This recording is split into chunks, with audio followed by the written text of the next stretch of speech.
Hi. இப்போலாம் இந்த YouTube இன்ஸ்டாகிராமை திறந்தாலே இந்த ராசி பலன் தாங்க வந்துட்டே இருக்கு. சனி பெயர்ச்சி அப்படி இருக்கு இப்படி இருக்குன்னு சொல்லி ஒரே ப்ரெடிக்ஷன்ஸை வாரி வழங்கிட்டு இருக்காங்க. நான் கொஞ்சம் இந்த ராசி பலன்லாம் நம்புற கேரக்டர் தாங்க.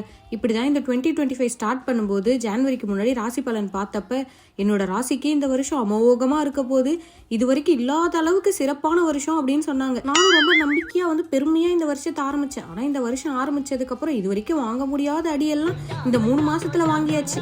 அதுலயும் இந்த சனி பெயர்ச்சி பலன்லாம் கேட்கும் போது நல்லா தான் இருக்கு. ஆனா அதுல சொல்றதுக்கு மாறா எல்லாம் நடக்கும் போதுதான் ஒரே அதிர்ச்சியா ஆகுது. சரி, ஓகே, எல்லாம் அவன் செயல். சரி, இன்னைக்கு நம்ம வீட்டில் லஞ்ச் என்னன்னு பார்த்துடலாமா? இன்னைக்கு வத்த குழம்பு, அதுக்கு கொத்தவரங்காய் பொரியல் பண்ணிட்டு அப்படியே என்னோட பையனுக்கு இந்த வாஃபிள்ஸ் குட்டி குட்டியா பண்ணி லஞ்சுக்கு பேக் பண்ணிட்டேங்க. இந்த கொத்தவரங்காய் பொரியல் ரெசிபி கீழே இருக்க பிளே பட்டனை கிளிக் பண்ணி பாருங்க. ஃபுல் ரெசிபி இருக்கு. தேவைப்படுறவங்க செக் அவுட் பண்ணுங்க. உங்க எல்லாருக்கும் இந்த ராசி பலன்லனா நம்பிக்கை இருக்கா அப்படின்னு சொல்லி கமெண்ட்ல சொல்லுங்க. நாளைக்கு ஒரு vlogல பார்க்கலாம். பாய்.